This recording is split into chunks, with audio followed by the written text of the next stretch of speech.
Mga idol, ganun tayo dito. Sniper 155, mapapalit tayo ng monoshock. Tulong natin. Share ko sa yung paano papalit na monoshock. Napakadali lang kumpara mo Sniper 150. Yan, tanggalin natin muna yung cover dito. Para dito yung masugatan kasi bakal ito eh.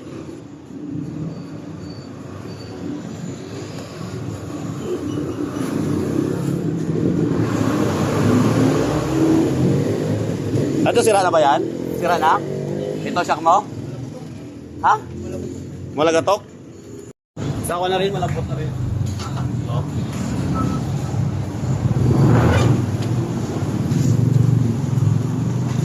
Magamit pa sa sakot madali. Natin mga akit. Tanggal-tanggal.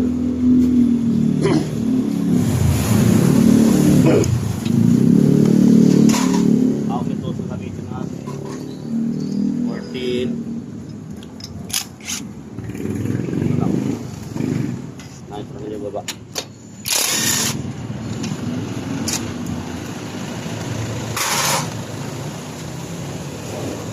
Natin ko ting gulong para sa taas dito na ibalaan din. Yun o.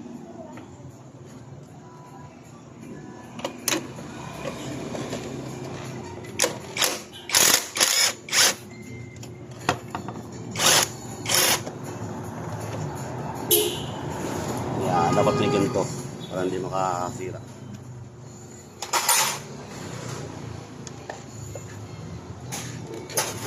Ikot pala. Kaya magkasa loob.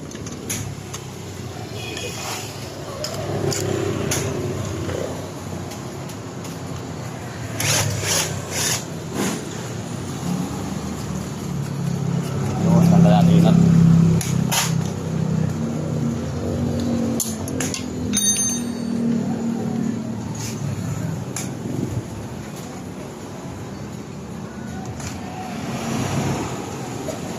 Natin yung bolt.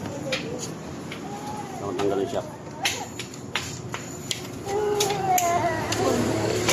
Oh, bilis lang, diba? Dapat pa rin natin yung BR1. Yun, nabalik natin yung BR1. Ito siya.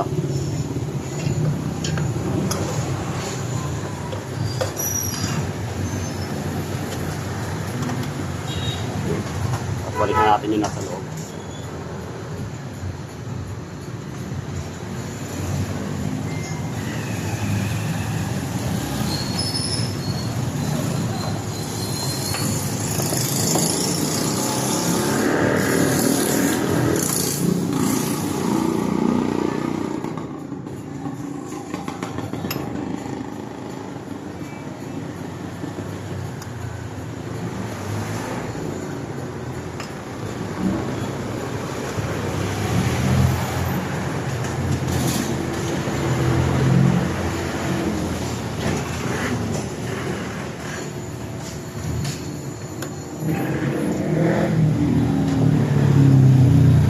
Kita naman yung dito. Yan o.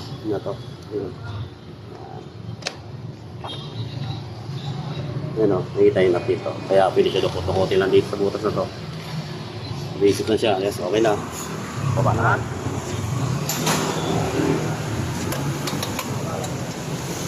At natin doon yung gulong para pumatin. Natin lahat. Kaya kita lang.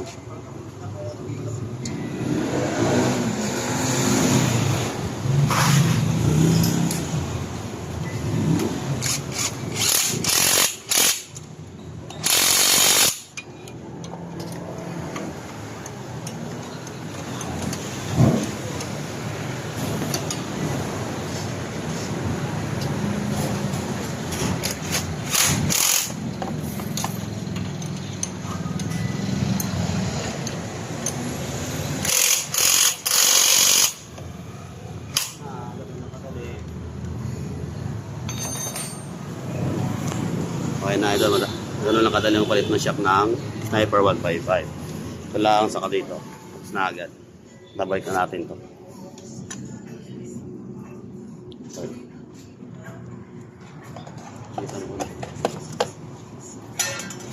Tinanggal mo na pala? Di ba nakadukot? dual disc na naka-dual na dito. Nanggal ko, hindi ko maalay na maayos.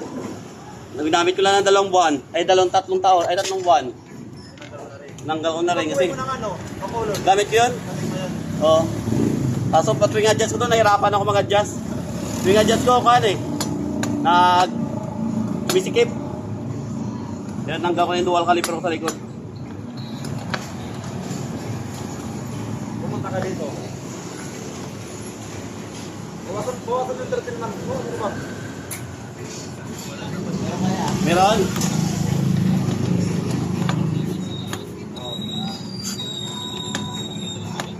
Wala lang ibang regalo. Yung motor mo. Ibang regalo. Regaluhan mo rin. Anak! Antayin kita dito. Yun. Punta ka bukas dito. Yun, basic lang, oh. Diba? Ito, ganda dito, pag itong shock mo na, dapat meron ang engine cover, kuhan shock cover sa likod kasi madudumi yan yung tube na yan. Yan.